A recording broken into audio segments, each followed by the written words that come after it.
இலக்கியத்தை நட்பு.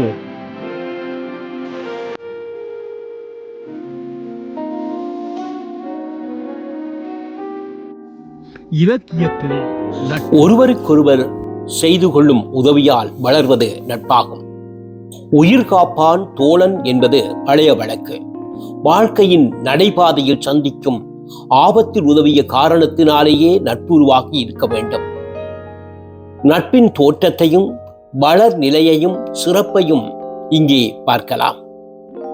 சங்க இலக்கியங்களில் சங்க அகவாழ்வில் தோழன் தோழியின் பங்கு அளவிடற்கு அரியது. களவு வாழ்வில் தோழன் தோழி ஆகியோரின் உதவியால் தலைவனும் தலைவியும் சந்தித்துக் கொள்கின்றனர், காதலை வளர்த்துக் கொள்கின்றனர்.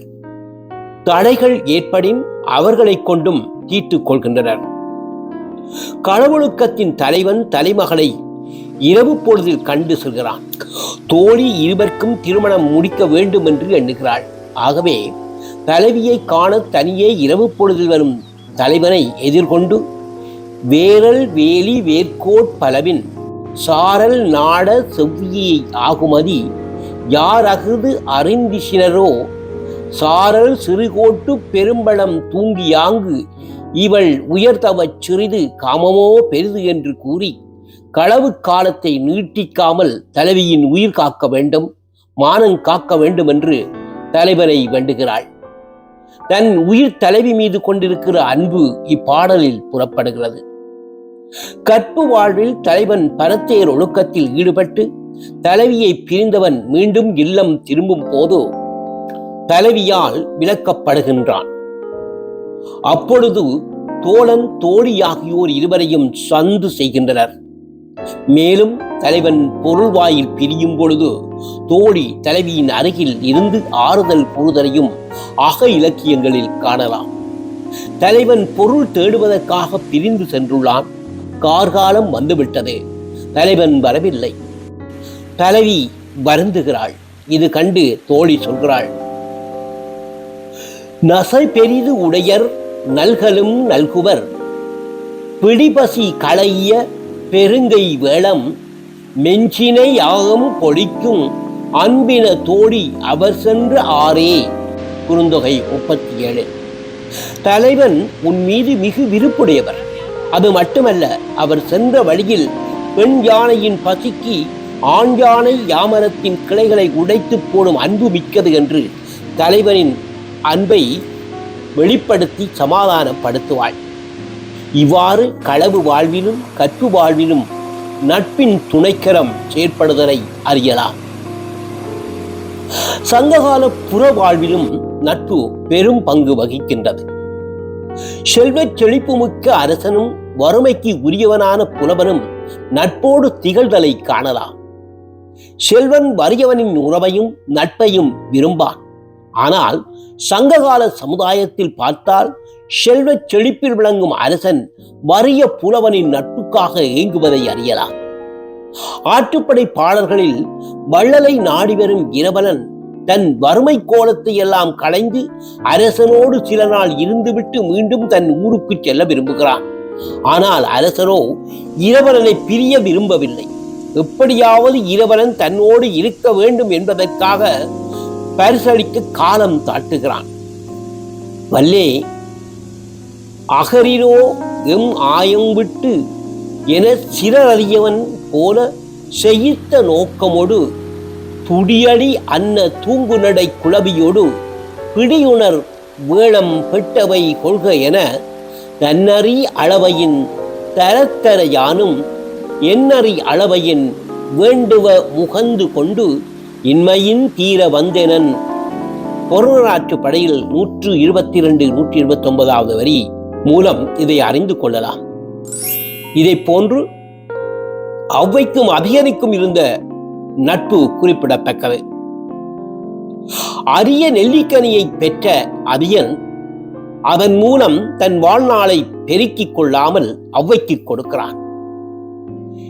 பெருமலை விடரகத் தருமிசை கொண்ட சிறியிலை நெல்லி தீங்கனி குறியாது அதனின் நகத்து அடக்கி சாதா நீங்க உமக்கீந்தனையே. புறநானூற்று பாடலிலே 91வது வரியில் சாவல் நீங்க எனக்கு தந்தாயே என அதிகனை போற்றுகிறார் ஔவையார். ஔவையாரும் அதிகனுக்காக தொண்டமானிடம் தூது சென்று அதிகனின் பெருமையை வீரத்தை கூறி சந்து செய்கிறார். கபிலருக்கும் பாரிக்கும் நிலவிய நட்பு போற்றத்தக்கது. மூவேந்தர் பாரியின் பரம்புமலை மீது போர் தொடுத்து முற்றுகையிடும் பொழுது கபிலர் கூறுகிறார், நீங்கள் எவ்வளவுதான் முற்றுகையிட்டாலும் பாரியை வெல்ல முடியாது. இரவர்களாய் சென்றால்தான் தன் உயிரையும் கொடுப்பான் பாரி என அவர் பெருமையை கூறுகிறார். அழிதோ தானே பேரிரும் குன்றே வேலின் வேரல் வேந்தற்கோ வரிதே நீலத் திணைமலர் புரையும் கிணைமகட் கொடிதாட் பாடினள் வரினே. புறநானூற்றிலே 111 என்பதே இந்த பாடல். பாரி மாய்ந்த பிறகு பாரி மகளிரான சங்கவை அங்கவை ஆகியோரை பார்ப்பாரிடம் ஒப்படைத்து விட்டு வடக்கிருந்து உயிர் திறக்கிறார். தன் நண்பன் உயிர் திறந்த பின் வாழ்தல் கூடாது என நினைத்த கபிலர் பாரியின் மகளை இருங்கோவேளிடம் அழைத்து செல்கிறார். அவர் பாரி மகளிரை ஏற்க மறக்கவே கபிலர் பார்ப்பாரிடம் அழைத்து செல்கிறார். அவலத்துடனே வடக்கிருந்து உயிர் விடுகிறார். இதே போன்று பிசிராந்தியருக்கும் கோப்பெரும் சோழனுக்கும் நிலவிய நட்பு உலகம் கண்டறியாதது. ஒருவரை ஒருவர் பார்க்காமலேயே நட்பு கொண்டவர்கள். இவ்விருவர் நட்பு போல் உலகில் காண இயலாது. மான உணர்வு காரணமாக கோப்பெரும் சோழன் வடக்கிருக்கிறான். பிசிராந்தியருக்கும் வடக்கிருக்க ஓரிடத்தை அமைக்குமாறு அருகில் இருப்போரிடம் கோப்பெரும் சோழன் சொல்ல அவர்கள் பிசிராந்தியர் வரமாட்டார் என கூறுகின்றனர். ஆனால் செல்வச் செழிப்போடு இருந்த காலத்தில் அவர் வராவிட்டாலும் துன்பக் காலத்தில் உறுதியாக வருவார் என்று கூறுகிறார். இன்பத்தை பகிர்ந்து கொள்ளாத பிசிராந்தியரும் துன்பத்தில் கலந்து கொள்ள வடக்கிருக்க வருகிறார். இதற்கு ஒப்பான நட்பை கூற யாராலும் இயலும். அதுபோலவே பெரும் சித்திரனாருக்கும் குமணனுக்கும் இடையே நிலவிய நட்பும் பாராட்டத்தக்கது. கடையேடு வள்ளல்கள் மாய்ந்த பிறகு குமணன் ஒருவனே இவ்வுலகை புறக்க உள்ளான் என்று புகழ்வர். இவ்வாறு சங்ககால வாழ்விலும் புற வாழ்விலும் நட்பின் உயரிய நிலை, பருவம், உருவம், தகுதி, வயது இவை பார்த்து ஏற்பட்டதல்ல. மனம் ஒன்றே இவர்களுடைய நட்பிற்கு அடிப்படையாகின்றது. இந்திய இதிகாசங்களான இராமாயணம், பாரதம் அவற்றிலும் நட்பின் உயர்வு பேசப்படுகிறது. ராமன், குகன், சுக்ரீவன், சடாயு, விபுடனன் என வேடன், குரங்கு, பறவை, அரக்கன் என்று பல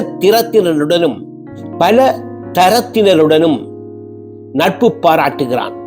குகனோடு கொண்ட நட்பு அவன் கானகத்தில் தவம் செய்ய வழி செய்தது. சுக்ரீவனோடு சடாயுவோடு கொண்ட நட்பு சீதையை தேட உதவியது. விபீடனுடன் கொண்ட நட்பு இலங்கையை வெல்லவும் சீதையை மீட்கவும் ராவணனை கொல்லவும் வழி செய்தது. அரசனான ராமன் தகுதி பார்த்து நட்பு கொள்ளவில்லை. இவன் கொண்ட நட்பு அவனை தெய்வமாக்கியது. பாரதத்தில் துரியோதனனுக்கும் கர்ணனுக்கும் இடையே நிலவிய நட்பு நட்பின் இலக்கணத்திற்கு சிறந்த சான்றாகும்.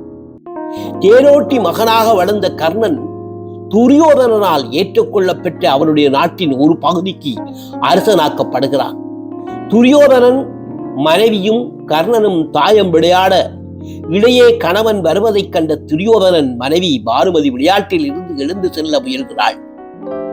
கர்ணன் விளையாட்டு ஆர்வத்தில் துரியோதனன் மனைவியின் இடையில் அணிந்திருக்கின்ற மேகலையை பிடிக்க அது அறுபட்டு சிதறுகிறது. இது கண்டு துரியோதனின் மனைவி அஞ்ச இதை கண்ட துரியோதனன் எடுக்கவோ கோக்கவோ என கேட்கிறான். நட்பின் நம்பிக்கையின் கொடுமுடியாக இந்நிகழ்வு திகழ்கிறது.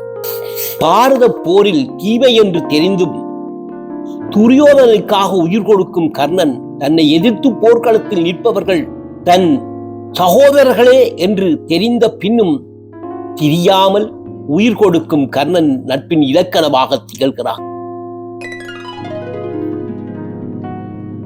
இதே போன்று பதினெண் கீழ்கணக்கில் நீதி நூல்களான திருக்குறள், நாலடியார், பழமொழி, நான்மணி கடிகை, திரிகடுகம், சிறுபஞ்ச மூலம், ஆசார கோவை, ஏலாதி, இன்னா 40, இனியவை 40, முதுமொழி காஞ்சி முதலியன நட்பின் சிறப்பை பரக்க பேசி இலக்கணம் வகிக்கின்றன.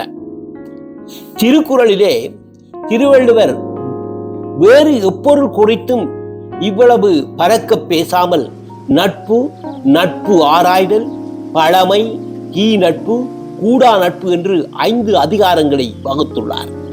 படிக்க படிக்க நூல் நயம் என்று எவ்வாறு பெருகி வளருமோ அது போன்றது பண்புடையவர்களுடன் கொண்டிருக்கும் நட்பு என்பதை நவில்தொறும் நூலயம் போலும் கையில்தொறும் பண்புடையாளர் தொடர்பு என்று குறள் மூலம் விளக்குகிறார். முகநக நட்பது நட்பன்று நெஞ்சத்து அகம் நக நட்பது நட்பு என்று நட்புக்குரிய இலக்கணத்தை வகுக்கின்றார். நண்பரை எவ்வாறு தெரிவு செய்வது என்பதை விளக்க நட்பு ஆராய்தல் என்ற அதிகாரத்தை படைக்கிறார். குணனும் குடிமையும் குற்றமும் குன்றா இனனும் அறிந்து யாக்க நட்பு என்று கூறுவார்.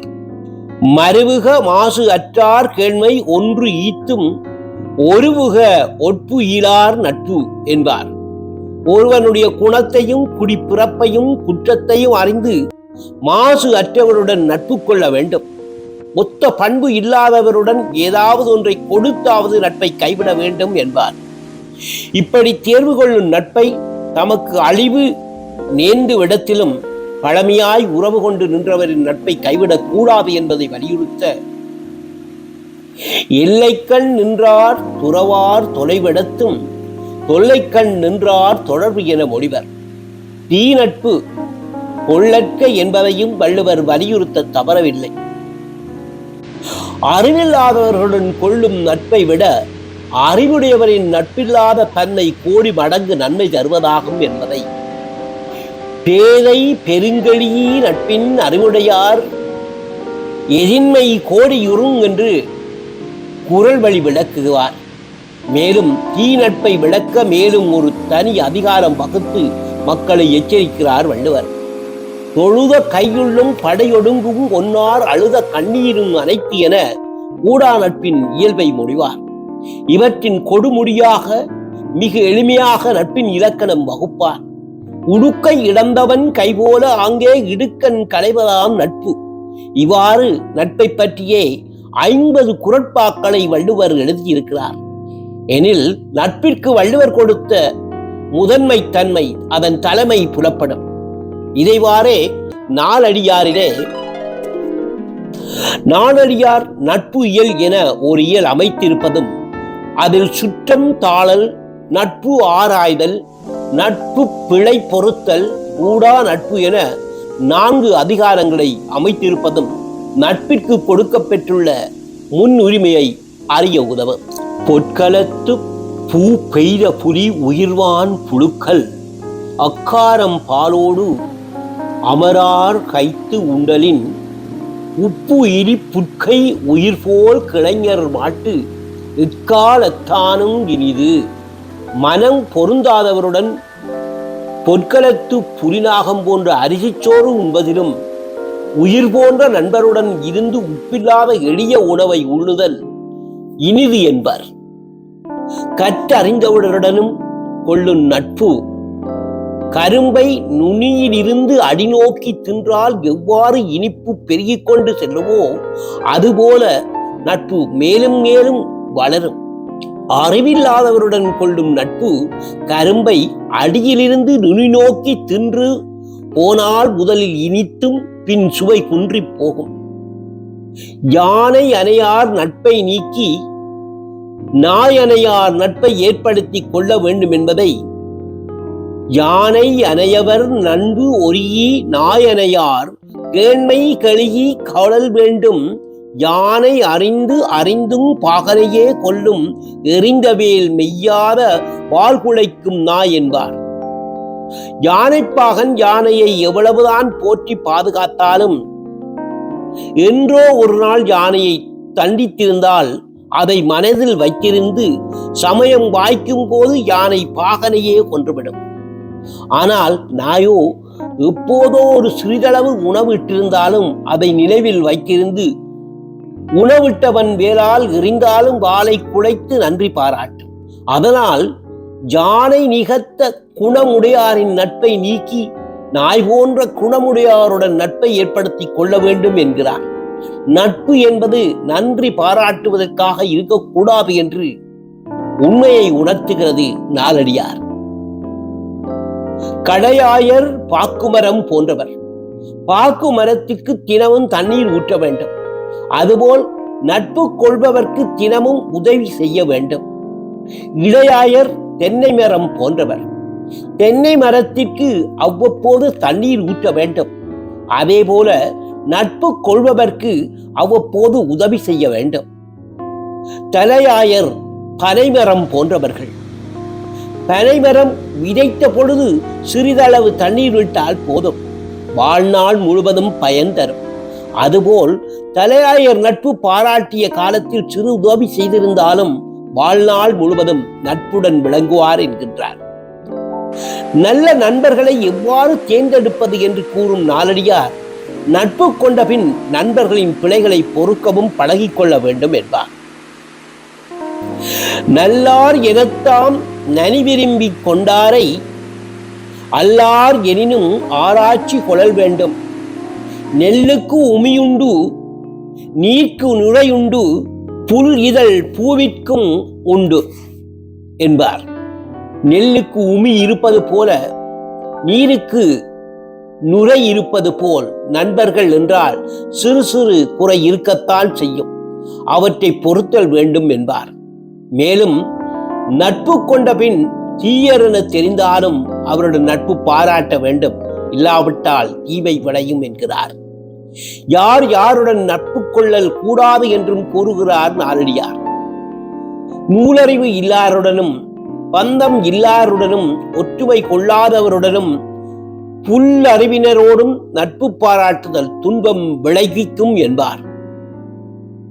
பழமொழியிலே பழமொழி நட்பின் சிறப்பை பேசுகிறது. ஆம், நம் நாட்டு ஒழுகுதற்கு தக்கார் என வேண்டா, யார் நட்பது ஆயினும் நட்பு கொள்ளல் வேண்டும். தானட்டு நாறு கதுப்பினாய் திற்றாதோ நாய் நட்டல் நல்ல முயல். யாரோடாயினும் நட்பு கொள்ளல் வேண்டும் என்கிறார் பழமொழி ஆசிரியர். நன்கு ஒன்றி தம்மாலே நட்டப்பட்டார்களை கண்ட கண்ட குற்றம் உள எனினும் காயந்தீயார் பண்கொண்ட தீம்சொல் பனைத்தோளாய் யாருளரோ தங்கன்று சாக்கரப்பார் என கூறி நட்பில் குறை காணக்கூடாது என்பார். அதே போன்று நான்மணி கடிகையும் நட்பின் சிரத்தை பேசுகிறது. சிலைப்பினும் நட்டார் நடுங்கும் வினை செய்யார் ஒட்டார் உடன் உறையும் காலமும் இல். கோபித்தாலும் நண்பர்கள் துன்பம் தருகின்ற காரியத்தை செய்ய மாட்டார்கள். பெருக்குக நட்டாரை நன்றின்பால் உய்த்து என்று கூறுவதன் மூலம் நண்பர்களை நல்லது செய்தல் மூலம் பெருக்கிக் கொள்க என்பார். இதே போன்று திரிகடுகத்திலும் அன்பு ஓடி நாளும் நட்டார் பெருக்கல் என்பதன் மூலம் அன்புடன் நாளும் நண்பர்களை பெருக்கிக் கொள்ள வேண்டும் என்கிறார் திரிகடுகம் ஆசிரியர். உப்பின் பெருங்குப்பை நீர்ப்படின் இல்லாகும் நட்பின் கொழுமுனை பொய் வழங்கின் இல்லாகும். உப்பு குவியலில் நீர் விழுந்தால் கரைந்து போகும், அதேபோல் நட்பில் பொய்மை இருந்தால் கருகி போகும். இதே போன்று இன்னா நாற்பதும் நட்பு குறித்து பேசும் பொழுது, நட்டார் இடுக்கண்கள் கண்டால் நனி இன்னா என்ற வரியில் நண்பர்கள் துன்புறுதலை காணல் இன்னாதது என்று கூறுகிறது. இதே போன்று இனியவை 40 நட்டார்க்கு நல்ல செயல் இனிது, நட்டார் புறம் கூறான் வாழ்தல் நனி இனிதே, நட்டார் உடையான் பகை ஆண்மை முன் இனிதே என்று பாடுகிறது. இந்த கூற்றுக்கள் இனியவை 40 நட்பின் பெருமையை பேசுகிறது. இதே போன்று காப்பியங்களிலே நீதி நூல்களை அடுத்து காப்பியங்களிலும் நட்பின் உயர்வு பேசப்படுகிறது. குறிப்பாக சீவக சிந்தாமணி, பெருங்கதை ஆகியவற்றின் தலைவர்கள் நண்பர்களின் உதவியாலேயே உயர்நிலையை அடைகிறார்கள். உதயகுமரருக்கும் யூகிக்கும் உள்ள நட்பு ஒப்பற்றது.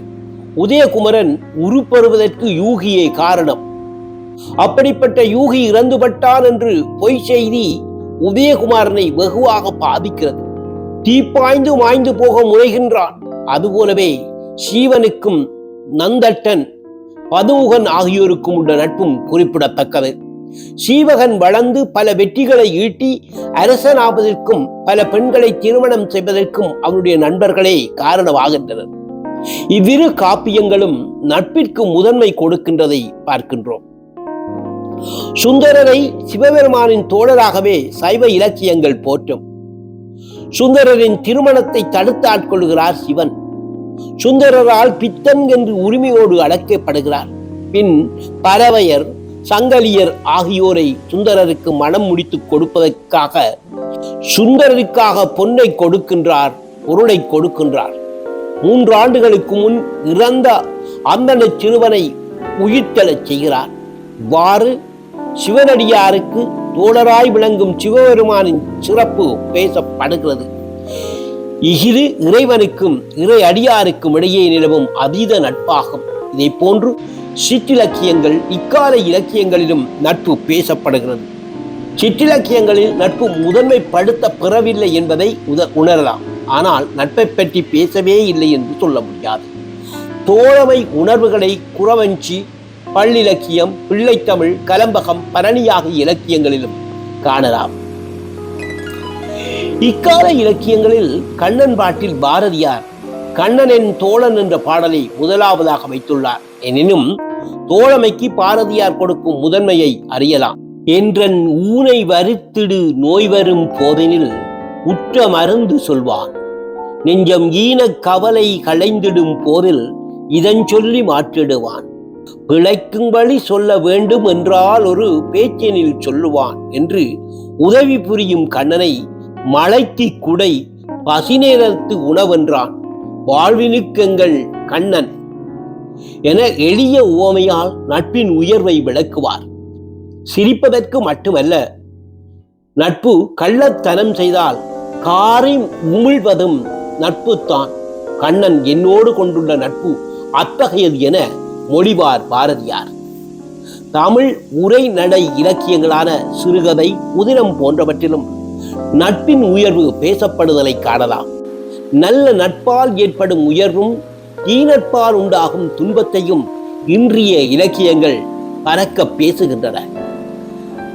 மனிதன் தனிய நல்லன், அவன் ஒரு சமுதாய விலங்கி. கூடி வாழ்ந்தால் கோடி நன்மை என்பது முதுமொழி. ஆகவே ஒன்றுபட்டால் உயர்வோம் என்ற சிந்தனையோடு நல்ல நண்பர்களை தேர்வு செய்து வாழ்வை வளமாக்குவோம், நலமாக்குவோம், இன்பமயமாக்குவோம்.